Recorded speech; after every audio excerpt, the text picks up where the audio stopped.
আচ্ছা, যদি মিষ্টির একটা মিষ্টির ওজন হয় 10 থেকে 15 কেজি, হ্যাঁ সেটাই তো হয়েছে। পেল্লাই সাইজের মিষ্টি, একটার ওজন এরকমই 10 থেকে 15 কেজি। মিষ্টির দাম 5 টাকা থেকে 3000 টাকা। সেই মিষ্টি কিনতে দূর দূরান্ত থেকে হাজির হচ্ছে লোক। কালনার হাতিপোতায় দেবদাস স্মৃতি মেলার ছবি দেখাচ্ছি আপনাদের। সেখানেই এমনই সব মিষ্টির টানে এবছরও ভিড় বেড়েছে। আর এবছর মেলার 25তম বছর। আগামী 5 দিন ধরে চলবে জমজমাট এই মেলা।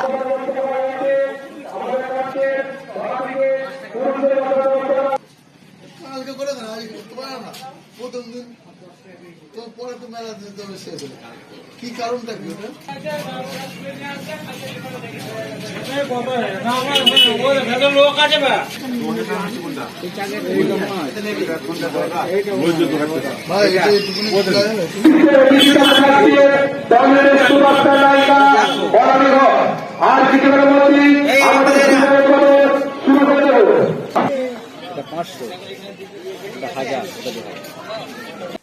আর এবার নজর রাখবো, বাংলার বাড়ির প্রকল্পে টাকা অ্যাকাউন্টে ঢুকেছে, কিন্তু রাজ্য সরকারের থেকে টাকা পাওয়ার পরও বাড়ি তৈরি করতে পারছেন না আলিপুরদুয়ারের জয়ন্তী বনবস্তির বাসিন্দারা। কিন্তু কেন পারছেন না, এই প্রশ্ন তো আসবেই। কারণ কেন্দ্রীয় সরকারি প্রকল্পে পুনর্বাসন প্রক্রিয়া এখনো ঝুলে।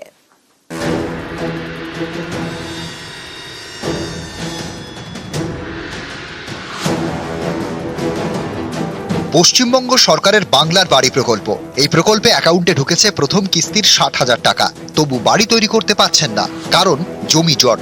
কেন্দ্রীয় সরকারি প্রকল্পে পুনর্বাসন প্রক্রিয়া এখনো ঝুলে। এর জেরে বিপাকে আলিপুরদুয়ারের জয়ন্তী বনবস্তির বাসিন্দারা।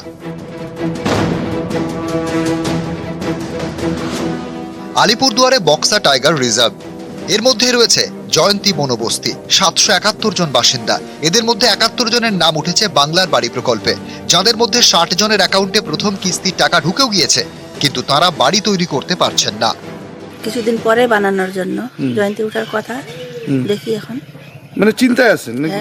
বন দপ্তর প্রশাসন থেকে কি বলছে? এখন ওদের কবে মিটিং হবে, মিটিং করবে বলে। সবারই তো ঢুকছে, ওরা কি করে, ওরা যা করবে আমরাও তাই করব।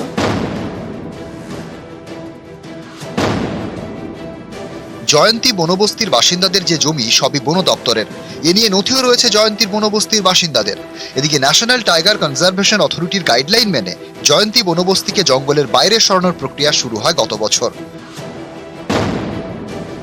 এর জন্য জয়ন্তী বনবস্তির বাসিন্দারা নো অবজেকশন সার্টিফিকেটও দিয়েছেন। তাদের দাবি, পুনর্বাসনের পাশাপাশি পরিবার পিছু 15 লক্ষ টাকা দেওয়ার কথা কেন্দ্রের, কিন্তু সেই টাকা এখনো মেলেনি বলে অভিযোগ জয়ন্তী বনবস্তিবাসীর। এ নিয়ে সমাধানের আগেই তাদের অ্যাকাউন্টে ঢুকেছে বাংলার বাড়ি প্রকল্পের টাকা। এতেই তৈরি হয়েছে দোলাচল। পুনর্বাসন কোথায় মিলবে, কবে ঢুকবে কেন্দ্রীয় প্রকল্পের ক্ষতিপূরণের টাকা, এসবের উত্তর নেই। এর জেরে বাংলার বাড়ি প্রকল্পের 60,000 টাকা পেলেও বনবস্তির বাসিন্দারা সেই টাকায় বাড়ি তৈরি করতে পারছেন না বলে দাবি। আমাদেরকে এখন ফরেস্টের থেকে পারমিশন দিচ্ছে না, তাই আমরা খুব চিন্তায় পড়ে আছি, কি করব না করব। তার জন্য আমরা মোটামুটি একটা প্লাস্টিক দিয়ে আপাতত আছি। টাকা পায়েও আমরা বাড়ি বানাইতে পারতেছি না। যদি বলে করতে করবো। কেন করতেছেন না? কারণ ফরেস্ট থেকে উঠার কথা, তো যদি উঠে যায় চিন্তায় আছেন? চিন্তা আছে, যদি জীবিত থেকে কোনো অর্ডার দেয় তাহলে খুলে বাড়ি বানাবো। জয়ন্তী থেকে রাজকুমার কর্মকার, নিউজ 18 বাংলা। আর এবার নজর রাখবো, জমি একটাই কিন্তু যন্ত্রণা অনেক। কেন এ কথা বলছি? কারণ সরকারি জমিতেই আবর্জনার স্তূপ একদিকে তো এটা গেল, আবার সেই জমিতেই ব্যবসায়ী বসিয়ে তোলাবাজির অভিযোগ। সরকারি বোর্ড উঠিয়ে একের পর এক অস্থায়ী দোকান, আর এতেই ধূপগুড়ি পুরো এলাকায় শোরগোল।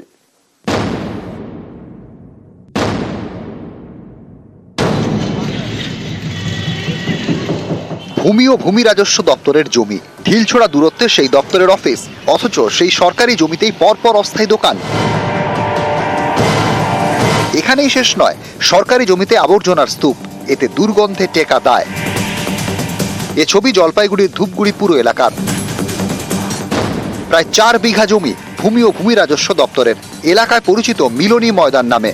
স্থানীয়দের দাবি, দীর্ঘদিন ধরেই এই সরকারি জমি দখল করেছিল অনেক অস্থায়ী দোকান। সেই সব দোকান তুলে দেয় প্রশাসন। তারপরে জমিকে সরকারি হিসেবে চিহ্নিত করে বোর্ডও লাগিয়ে দেওয়া হয়। কিন্তু অভিযোগ কয়েকদিনের মধ্যেই সেই বোর্ড উধাও হয়ে যায়। নতুন করে গড়ে ওঠে একের পর এক অস্থায়ী দোকান, ফের রমরমিয়ে শুরু হয় ব্যবসা। অভিযোগ সরকারি জমিতে ব্যবসায়ী বসিয়ে চলে দেদার তোলাবাজি। এর পিছনে রয়েছে স্থানীয় একটি ক্লাব এবং কয়েকজন মাতব্বর। এই জমিতে দোকান দিতে বছরে এককালীন টাকা দিতে হয় ব্যবসায়ীদের।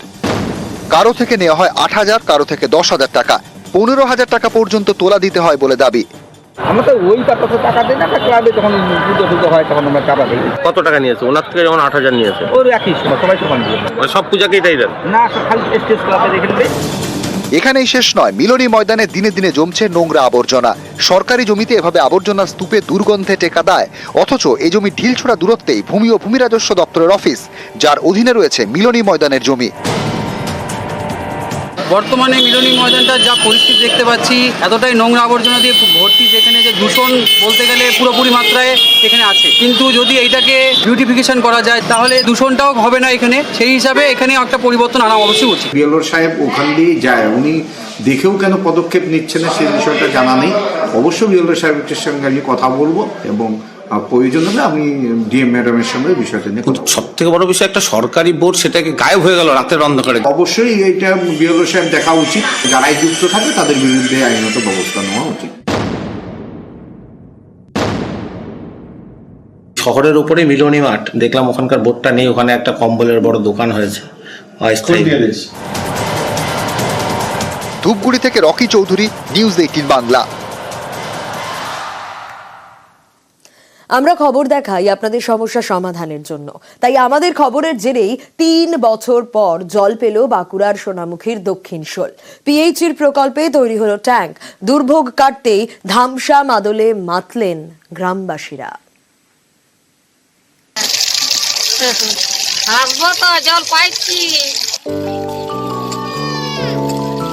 খবরের জেরে অবশেষে গ্রামে জল, এতেই মুখে ফিরল হাসি।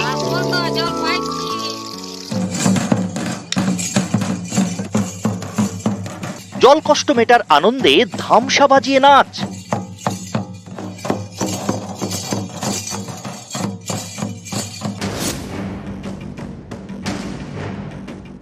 সোনামুখী ব্লকের মানিকবাজার গ্রাম পঞ্চায়েত বিজেপি পরিচালিত। এখানকার দক্ষিণ শোলে দীর্ঘদিন জল কষ্ট। 2022 সালে এই গ্রামে জনস্বাস্থ্য কারিগরি দপ্তরে জল প্রকল্পের কাজ শুরু হয়। বাড়ি বাড়ি কল পৌঁছয়, ট্যাঙ্কও বসে, কিন্তু 2025-এও গ্রামে নলবাহিত জল পৌঁছয় না। তাই বাধ্য হয়ে গ্রামবাসীদের খেতে হয় খোলা কুয়োর নোংরা জল।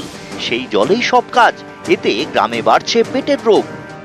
ট্যাপ বসানো হয়েছে 3 বছর আগে, ওই ট্যাপ থেকে কোনো জল নাই। কতদিন সমস্যা এই জলের আপনাদের? আমাদের 5-6 বছর সমস্যা হচ্ছে। আমরা এখন কুয়োর জল খাচ্ছি, জলটা ভালো নয়, ঘোলা, অসুখ হচ্ছে ছেলে মেয়েদের। গত রবিবার এ খবর দেখানো হয় নিউজ 18 বাংলায়। খবর দেখানোর পরেই উদ্যোগ। অবশেষে 3 বছর পর গ্রামে কলের জল এলো।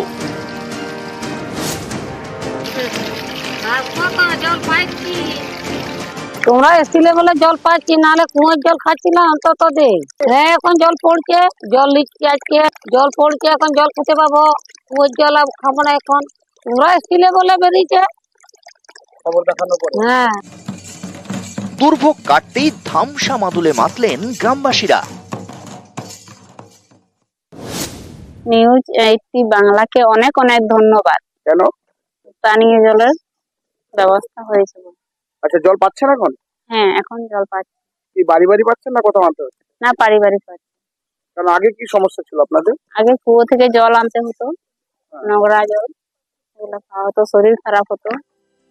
এবার কি আর সমস্যা রইল আপনাদের? এখন আর কোনো সমস্যা নেই।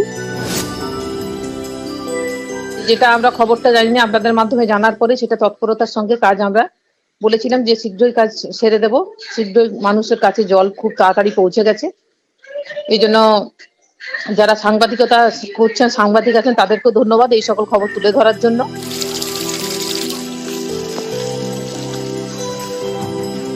দেবব্রত মণ্ডল, নিউজ 18 বাংলা।